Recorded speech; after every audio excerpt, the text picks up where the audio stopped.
Welcome back, everyone, to the Pardon My Pancreas podcast. Once again, we have another guest for you today that I am so excited about. Now, today's guest is going to be Bridget Wood. She is also part of an incredible event that we're not going to talk about just yet, but I'll give you guys the loop on that towards the end. The loop, it's a scoop. There we go.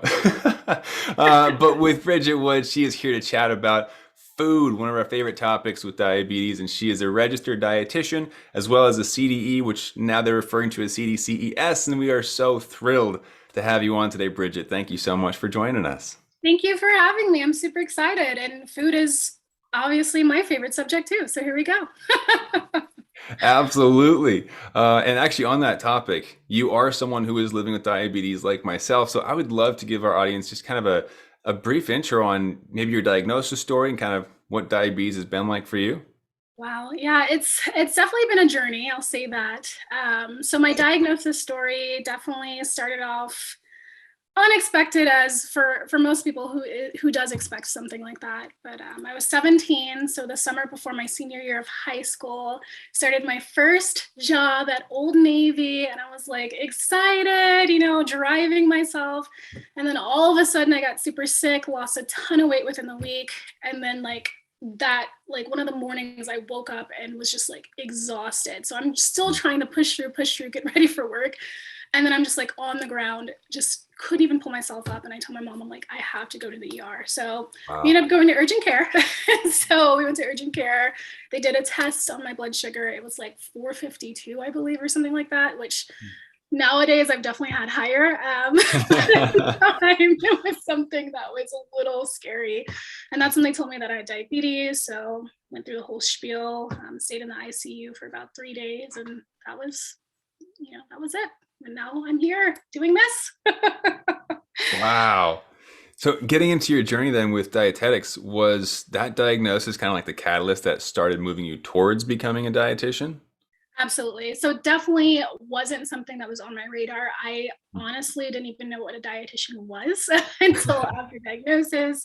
But my first round of RD CDEs at that time, they were very kind of instrumental in kind of shaping my relationship with food, shaping kind of, the trajectory in terms of career wise, but they were really patient with me. And I've heard so many horror stories, and I've had prior to me, being kind of a CDCS, had horror stories of my own. So it definitely was a blessing. I was very fortunate to have that experience kind of under my belt. And I think that definitely pushed me into this direction, because it wasn't something I was actually going to do. I was thinking about pharmacy school, so completely different trajectory, but I'm glad I went down this path. So Wow. Very cool. I love that you had a positive experience to start with. Like, start with. I may have a little bit of a different story from my personal experience. I'm thrilled to hear that there are positive experiences out there. That's amazing, which I'm sure you mirrored. And of course, you're giving to other people as well. So that's fantastic to keep that going.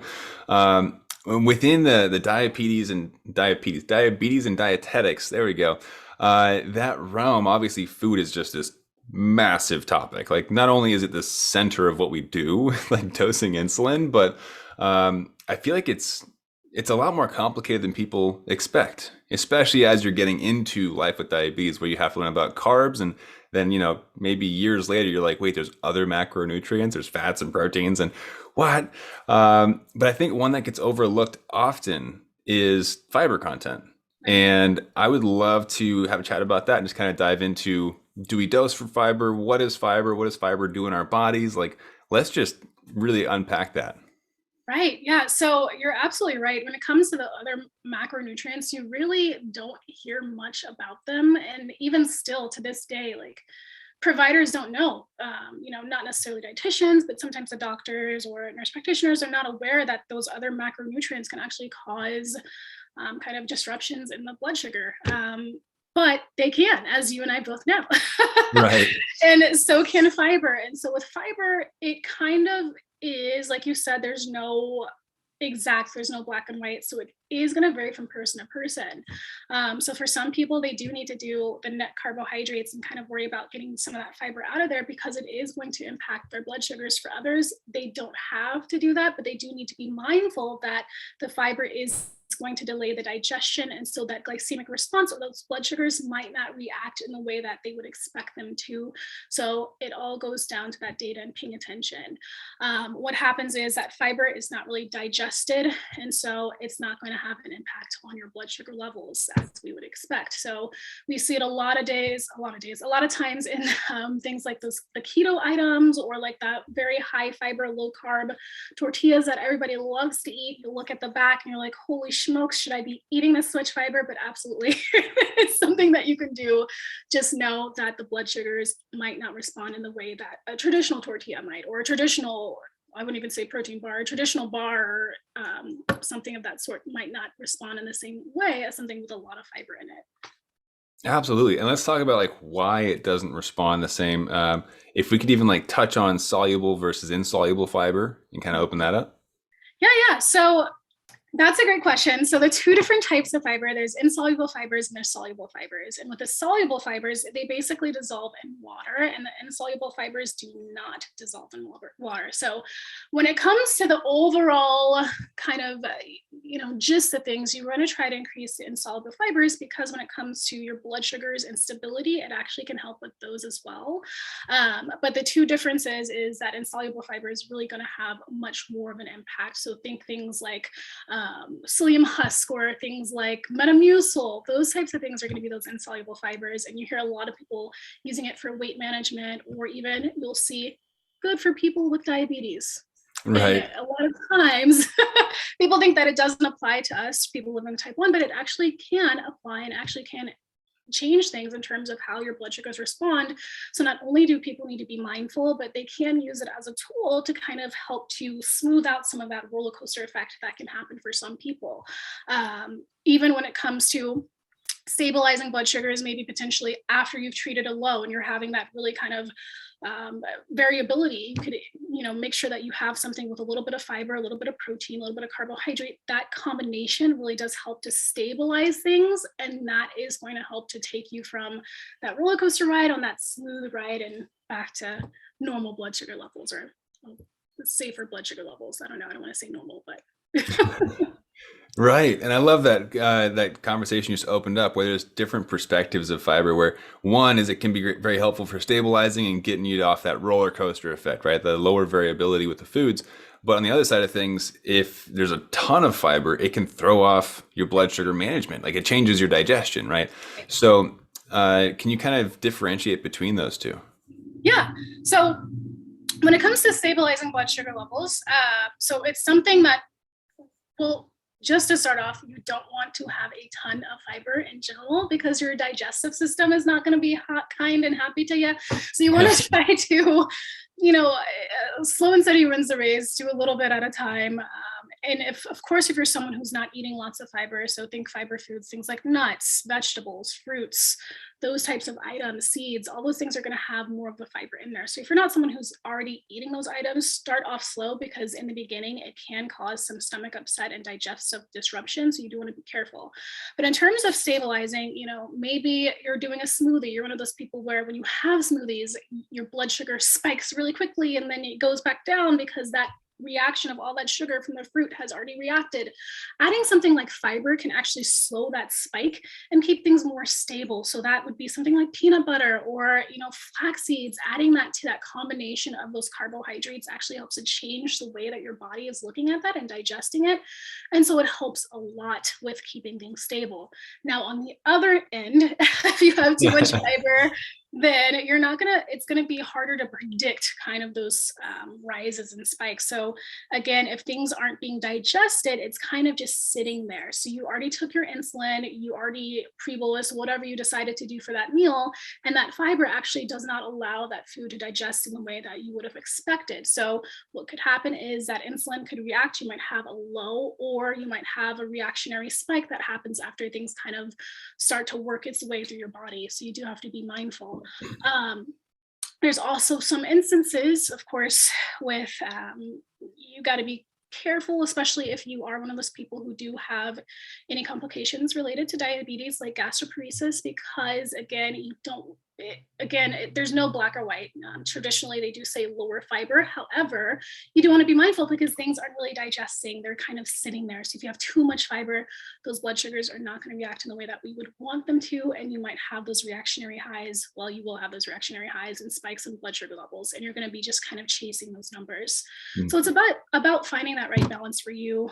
But I always say, if you're not one of those people already consuming a good amount of those items, you do want to kind of start off slow and add them off a little bit slower. Absolutely. I think that applies to so many things in life. Like start slow. There's no reason to jump in headfirst to a new fitness routine or a completely different diet, right? But I also love the distinction of someone with gastroparesis versus not. And it's how we're all unique and there's not going to be a cookie cutter approach to diabetes, right? So, take every piece of advice and kind of interpret for your own lifestyle and your own limitations even. But on the topic of fiber and, the different perspectives or I guess benefits you could derive from it, are there differences between similar food groupings and maybe more processed versus non-processed, or maybe foods that are supposed to have fiber but we're stripped of it? Right. So you'll see a lot of times with like things like the biggest thing that I tell people, packet oatmeal versus rolled oats, right? So those packet oatmeals, people are assuming, oh, oatmeal is great. It has a great amount of fiber. It's going to be really good for you. And it's not to say that it's not, but that fiber content, when you look at the back on that label, it's going to be drastically different in terms of fiber than it will be in its unprocessed form. So when we process things, we do kind of strip some of those nutrients out. So that item is going to look a little bit different on your Dexcom graph or your electronic graph, whatever, than you would expect it to if you were to eat the rolled oats. Not only that, there's going to be a little bit more things in those those processed foods that will impact the blood sugar levels, like the sugars, right? So that's something that you do have to kind of keep in mind. But there's some, tweaks that you can do to those types of items, like let's say add things back into it. So you could add some nuts, or you can add some peanut butter. For some reason, I'm on peanut butter kick today. I'm allergic, so I don't know why I am. Flax seeds, nuts, all those types of things, fruit, berries, those types of things that might have a lower glycemic response and not really impact the blood sugars as much, but actually cause to transform the way that it's going to be digested. And so it's going to be much more favorable. So that's something to keep in mind as well. Or let's say if you do something like, I'm trying to think of some other things, there's all those different, like I mentioned, kind of the keto items, the diet items, those types of foods will have the higher fibers, but they might have something else in there that might impact your blood sugars in a different way, like sugar alcohol or something that you do need to be mindful of. So it's something that you do want to just, it's unfortunately, it's once you get used to it, it can be something that you can be really good at and, have an eye for, but there's a couple of different things than just the fiber, or just the sugar alcohol, or just the carbohydrates, or just the added sugars, so on and so forth. There's all these different things that we have to be kind of food detectives and look out for. And it's not to say that it's not to scare people, but it's just something to keep in mind that if you want to take your management to a new level, there's all these different things that you can do and look out for and actually tailor your whole experience into like this amazing world of nutrition. So you can do all these different things. 100%. And I love that you're kind of mentioning it's not just the carbs or just the fiber or just the fake sugars. It's all these different things. And not to say that like you should overwhelm yourself with all of this information, but this is actually a conversation I had with one of my coaching clients recently about how it's kind of overwhelming when you think about how many things impact our blood sugars. And I kind of gave this example of if you think back to the first time you learned how to drive a car, overwhelming as heck. You're gripping the wheel, you're looking in all your mirrors, you try not to crash, and like, wait, I have to shift. Because for me, I learned on a stick shift. So like, how do I do all these things at once? And now I don't even know how I get to certain destinations because it's just autopilot. You just go and I don't stress about driving, you just do it. And I think that with diabetes, it's a tough learning curve. There's a lot to learn. But on the other side of that, you can get to a place where you just glance at the food label and you're like, oh, it does have fiber. Take that into consideration. Oh, there are some sugar alcohols. Take that into consideration. All right, cool. Right. And it's not as stressful, but initially it does take some work. Right. And, it takes some work. there's going to be things that you're like, oh my God, I can't eat this, but it's not necessarily the case. You just have to figure out what is going to work best for you in order to eat Mhm. that item. So, and I'll be the first one to say, I definitely was not like this in the beginning. Like I was one of those people trying like the low carb, trying the keto, trying whatever I can, thinking that was going to give me to this blood sugar utopia. And that was not the case. It was actually better to just, take it one step at a time. And then of course with my training, it makes things different. But just like you said, it is just taking it one step at a time. Do what you can. You want to set yourself up for success and not failure. So if you take all that in at once, you definitely can feel overwhelmed and actually end up messing up your relationship with food instead of building onto it. So you want to be mindful. Absolutely. And I love that you also used that example with oatmeal, and how funny that I didn't know you were allergic to peanut butter, but that you kept going back to that. It's one of my favorite things. So I was like, oh, this is a great example for me. But I love that you used oatmeal because that's what I was actually referring to with my original question. Okay. The instant oatmeal versus the rolled oats you got at your home. I was so confused years ago. Like, why don't Quaker oats that I microwave respond the same as Trader Joe's oats or Right. whatever it was? And now, of course, with my extended knowledge base, I do use peanut butter. I put flaxseed in my oatmeal. I slow it down, right? Adding in those different strategies. And so I love that you brought that up. But you also brought up fake sugars. And I think that's a big topic for a lot of people, that it can seem overwhelming and confusing and they just kind of don't want to talk about it. But can you shed some light on that topic for us? Right. So it's going to be so sugar free is not free sugar. It's not, there's no such thing, actually. There's no such thing as free anything. You're always gonna have to take insulin for most things. And that's something that I wish people were not well, people, just the industries were more open about because it's Right. not necessarily like a free food. There's no such thing as free food. So you want to be careful because even though it's not going to have the same impact on blood sugars, it's still going to have an impact on the blood sugars. So you do want to still dose for some of that sugar alcohol or those fake sugars, depending on what it is.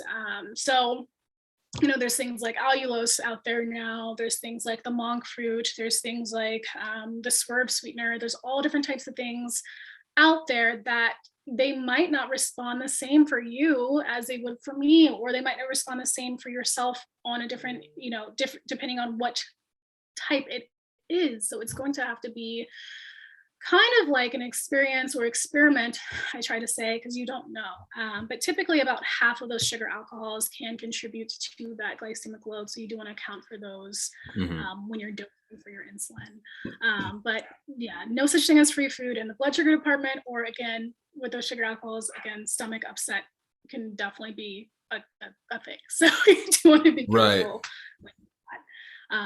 And then for some people, it could be more or less, for me, a lot of those, I don't care for the taste as much.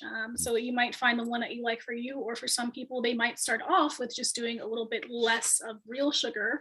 And then maybe they start experimenting and trying to find ones that they can add to their diet, or, swap out, or just try to transform things that they were already doing. Because again, you can eat whatever you want, right? But it's going to be about what's the best thing for you individually and what you find to be delicious, tasty, and to work in your lifestyle. So if you're not somebody who likes stevia, which is myself, then you can try something else, or maybe try a little bit of sugar and try to just ease your way into it. That's my point, even though I'm rambling. It's a good rambling there. You're going into each of these different topics, which is great. And that's what I was going to ask, is like the difference between, erythritol versus monk fruit versus stevia. Like, yes, there's the natural versus not natural versions, but as far as the blood sugar impact, it sounds like you were saying it's individualized. There is no general answer. I would say so. There's no general answer. Because in my experience with different patients and clients, some people have a very sensitive reaction to these sugar alcohols. Others don't really have a marked reaction. So it really is going to vary between person to person, I would say. But generally, it can have that potential to impact the blood sugar, spike the blood sugar, if not being accounted for. Absolutely. And I think that's something that snuck up on me years into my diagnosis because on day one, I think I was probably told something similar to you. The free foods, right? They're like, oh, yeah, you can have proteins, you can Right. have vegetables, you can have eggs and cheese and water. Well, four out of those five, I now know affect blood sugars, right? I Right. can have water, but any kind of food I put in my mouth needs to be considered. So, Right. and not that it's going to cause like massive out of control blood sugars if you have a stick of string cheese, Right. but good to consider, right? And be aware of that. So, Exactly. Yeah. yeah. I remember I had a client, she was like eating scrambled eggs for breakfast and she was like, why are my blood sugars not budging? What's going on? I'm like, well, there's protein, there's fat in there. So there's all these things that do need to be accounted for that again and I think honestly in terms of them being more outspoken about how it can impact blood sugars, I think it is because it varies so different Mhm. from person to person, so they really can't find, well, this is just me thinking, they really can't find the wording that would be good to relay to the public. And then also there's studies out there, but again, I don't know why they don't make more of a fuss because it is a huge, it can be stressful, it can be, it shouldn't be, but it can. So yeah. Absolutely. Yeah. And on the topic of fake sugars, sugar alcohols, and that whole genre, let's talk about the science behind it a little bit. Like outside of just it may or may not impact blood sugars, why are sugar alcohols different? Why do they get to subtract those on packaging, and say, oh, 3 carbs, and there's like 30? Right. So they basically, the way that their makeup is they do not produce a marked rise in blood sugars. And so as that, just like with fiber, it's the same kind of situation. When you look at a net carbohydrate, it's subtracting the fiber, it's subtracting the sugar alcohols if applicable, because those things aren't going to have an impact as much on the blood sugar levels. So then, and it's because of the way that they're digested. So they're not digested the same as like a sugar is going to go ahead and cause a blood sugar to rise as soon as you eat it. The sugar alcohols do not have that same impact. Some of them are going to have some of it again. So there's the non-nutritive sweeteners, the ones that are going to have a little bit of calories, a little bit of carbohydrates, all that good stuff. And then there's the equal, the sweet and low, all those good things that are going to be zeros down the board. But again, just something that to keep in mind. And I don't know where I was going with this, but basically, they're not going to have a spike in blood sugar levels as compared to a molecule of like glucose when, you don't treat with sugar alcohol, you treat with glucose, because Mhm. it would have kind of a different impact on these blood sugars. Absolutely. And I feel like it's just a kind thing for us to do with this episode. What happens if you do eat a ton of sugar alcohols? What does You'll be that in the lead your bathroom. You'll be in the bathroom for a while. So you'll learn the lesson of not to eat a lot. So I guess that works out. Yeah, it definitely can cause that stomach upset, or Yeah. put it plainly, diarrhea. So you definitely don't want that. So Exactly. I feel like that just needed to be said. Like, just in case someone was like, wait, it doesn't impact blood sugars. I'll just eat all of those foods. I'm like, right. pump the brakes. It's not going to be fun. Yeah, you don't want to eat all that fiber. You don't want to eat all that sugar alcohol because you'll be in the bathroom and then you're going to blame us. And Yeah. So, with you mentioning fiber and sugar alcohols and kind of comparing the two, for you personally, because obviously you're not giving medical advice to anyone here, but for you personally, how do dosing strategies differ between those two, or are they the same? right. Yeah. So for myself personally, it can be a toss up.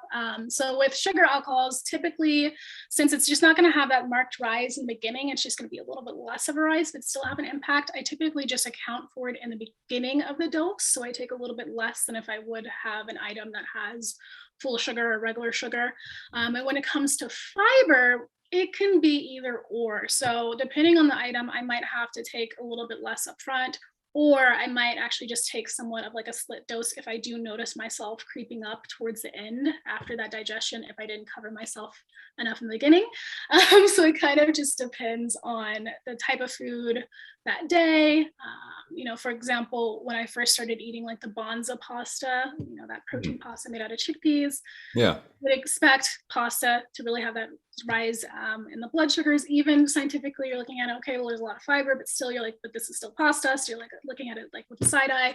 But for me, it was like, okay, I really do have to take less in the beginning. Mm. So it could just be a combination of different strategies.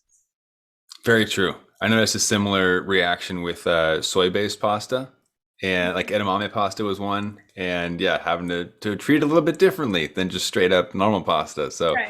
yeah, very good to be aware of those differences. And actually, within dosing, and actually, kind of to zoom out a little bit, nutrition in general. Do you have a favorite thing that you've learned or topic within nutrition that like I don't know if it stuck out to you or like a golden nugget that you learned in school? Um, let's see. I would definitely say just in school. Well, in my practice, let me go with that. Just kind of noticing that, just overall, the broad everything is not black and white. It isn't as Mm, simple as calorie, just not even talking about, this, just calories in, calories out, or versus, all macros are not the same, all food is not the same, all different things are going to have different benefits. So it really just seeing things in my practice, how different things impact different people, how different things impact other people's blood sugars differently, or just in general, just seeing that it is so much out there that we still don't know. Oftentimes we think that it's just a simple fix, or it's just one diet is going to solve it all, but it's really not. It really is just like kind of like this melting pot. Like there's so many different things that can impact your nutrition, your relationship with food, your blood sugars, your energy levels, your everything. And it's not just as simple as I'm going to eat this piece of fruit or this piece of vegetable and be satiated. There's so much more going on. So absolutely. Yeah, that it just differs across the board. You have to kind of experiment a little bit with yourself, not only with blood sugars, but I think if you're familiar with intuitive eating, like how do you feel after you eat the food? right. I feel sick. Don't eat that again. Yeah, probably not for you. Probably too much fiber. No, just kidding. Yeah. Way to tie it back in. I love that. So we got fiber, we've got fake sugars, we've got making sure that you eat the foods that you love and that feel good and respond well with the right strategies, of course. If you eat an oatmeal, you can add in the peanut butter. Tons of golden nuggets throughout this episode. My goodness. Um, wow. I mean, I feel like if I hadn't known these types of things already, my head would be spinning right now because this is just one area. It's like the entrance into the rest of the nutrition maze, isn't it? Like Right. you also have to look at fats and Yeah. proteins and everything else. Yeah.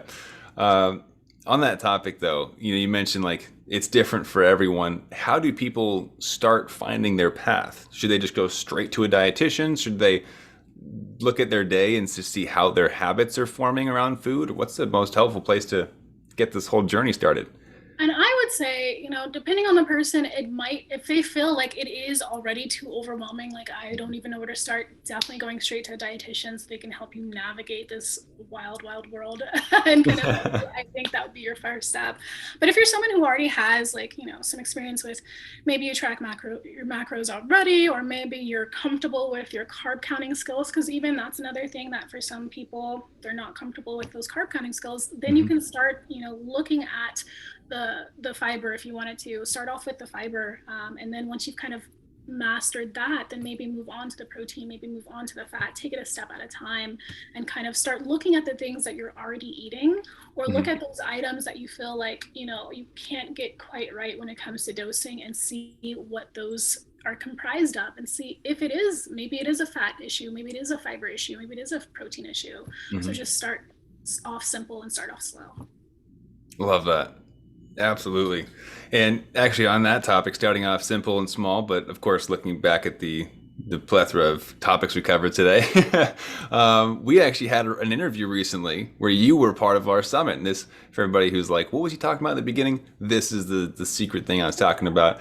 Bridget was part of an incredible event recording that we did, and Bridget and I had a great talk about nutrition and food, and went a little bit deeper into a few of these topics as well, surrounding macronutrients and micronutrients. And I don't want to ruin the surprises for you guys, but Bridget, do you remember our interview and how cool it was? It was awesome. I mean, it was one of the best interviews I've ever had. So, that sways you guys. And probably one of the best interviews that's going to be in our event. And so, if you guys enjoy the topics of nutrition and having people who know what they're talking about actually explaining this to you who also happen to be living with diabetes, this event is going to be the place you guys want to go. It's actually happening really soon. It's like a week away. And actually, when this episode goes up, it's going to be the week of. So you guys got to make sure to sign up for that. Bridget is one of our featured speakers, one of just a grouping of incredible people who are living with type 1 diabetes and also practicing what they preach, teaching others through dietitian roles or through endo or doctors. And you can grab all that for free. So if you want to get access to Bridget's interview as well as the others, you can actually head over, register for free right now at thrivewithdiabetessummit.com. So thrivewithdiabetessummit.com. Obviously, you're going to sign up for Bridget's interview. Like, I know that's why you're here listening to Bridget's talk today, because she's got some great stuff to say, clearly. But Bridget, first of all, thank you for today, for making time for us to dive into fiber and fake sugars and all this fun stuff. But thank you also for taking time to record that incredible interview at the summit as well. Yeah, thank you. It was a blast. And yeah, thank you for having me. Absolutely. And just from your opinion, do you think people should sign up to go watch your other interview at the summit? Absolutely. Honestly, let's be real. Let's be real here. So So right now, everybody who's watching, well, you who are watching, go sign up. Go grab that ticket. It's thrivewithdiabetessummit.com. Again, Bridget, you're amazing. Thank you so much for really digging deep into these topics. We had some great discussion today, so I really do appreciate your time. thank you so much. All right, guys. Well, head out, go register for that summit. We'll see you over there. Keep up the fight.